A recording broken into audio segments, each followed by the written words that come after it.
শুধু গরিবদের উপরে বিচার, বড় লোকের উপরে কোনো বিচার হয় না।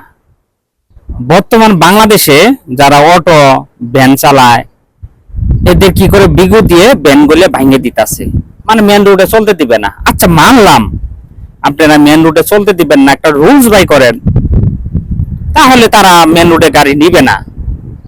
এই যে অসহায় মানুষ ইন করে ব্যাংক থেকে টাকা উঠায় একটা অটো ভ্যান কিনছে, 1 লাখ টাকা দিয়ে কিনছে, কিনে রাস্তায় বের হইছে, আপনারা বিগুর চাপ দিয়ে কি করতেছেন, ভাঙে দিতেছেন। এই লোকটা কি করবে? এদের কথা একবার ভাবছেন? এই লোকটা 1 লক্ষ টাকা দিয়ে একটা গাড়ি কিনলো, আপনারা ভেঙে দিলেন। এই লোকটা কি করবে? চুরি ছাড়া উপায় আছে? সে চুরিও করতে পারবে না, কারণ তার প্রশিক্ষণ নাই। এখন বর্তমান চুরি করতে গেলেও প্রশিক্ষণ লাগে। ইউটিউবে সার্চ দিয়ে চুরি করব কিভাবে সেটা শিখে চুরি করতে গেছে, তারপরে ধরা খাইছে। আর সেই লোকটা দিন মজুরি, দিন দিন আনে দিন খায়, সে চুরিও করতে পারবে না। কি করবে কোন আপনারা? তাহলে এই লোকগুলো যাবে কই? এগুলো লোক যাবে কই? আপনারা তাদের ব্যবস্থা নেন আগে, যে যারা অটো চালায়, ভ্যান চালায়, তাদের পাশে দাঁড়াই। আর সবচেয়ে একটা মূল কথা হলো কি, একটা বয়মের মধ্যে আপনি কিছু গুড় রাখছেন, এই গুড়কে আপনি যদি নিরাপত্তা রাখতে চান তাহলে কি করতে হবে? ওই যে বয়মের মুখটা আটকে দিতে হবে, যেন পিঁপড়া যাতে না যাইতে পারে।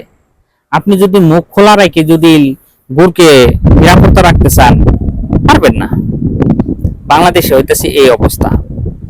আপনি দেখেন যারা কোটি কোটি টাকার মালিক, তারা কিন্তু অটো ভ্যান এগুলো কিন্তু বাইরে থেকে নিয়ে আসতেছে। আপনারা যদি এটা ভাঙ্গি ফেলান, ভাঙ্গেন, ওখানে আগে বন্ধ করে দেন। আপনারা কি বোকামি না বোকামি করতেছেন? ওই যে গুড়কে আপনি নিরাপত্তা রাখবেন, কিন্তু মুখটা খোলা খোলা রেখে রাখতে পারবেন না। তো আগে ওই জায়গায় বন্ধ করেন, বন্ধ করে এদের একটা ব্যবস্থা নেন। যারা অসহায় মানুষ, তারা কি করে খাবে? তারা দিন মজুরি করে তো খায়, দিন মজুরি করে তো পেটটা চলে।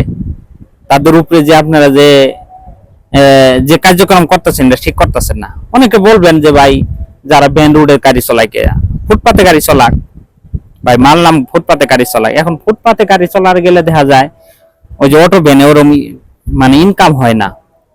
মূল কথা, একজন ভ্যান চালাক দেখবেন 4-5টা ফ্যামিলি আছে, 4-5 জন ফ্যামিলি আছে। তো ওই ফ্যামিলিতে দৈনিক দুজন 400-500 টাকা ইনকাম করলে বাংলাদেশ হয়তো না। সব জিনিসের দাম বেশি, 1 কেজি তেলের দাম আমরা 189 টাকা। তো ওই ভ্যানওয়ালা কি করবে? তো এই জন্য কি রাস্তায় বের হয়। তো আপনারা একটা রুলস করেন যে রাস্তায় বের হওয়া যাবে না, তোমরা এই জায়গায় দিয়ে ভ্যান চালাবা, তাহলে নিরাপদ আছে। বাস, তারা ওইভাবে চলবো। তারপরে যদি তারা না মানে, তাহলে আপনারা এই কাজটা করতে পারেন। কিন্তু আপনারা হুট করে এসে রাস্তায় গাড়ি পাইতেছেন, বিগত ভেঙে দিতেছেন, তাদের কষ্ট কথা একবার চিন্তা করছেন? চিন্তা করেন নাই আপনি।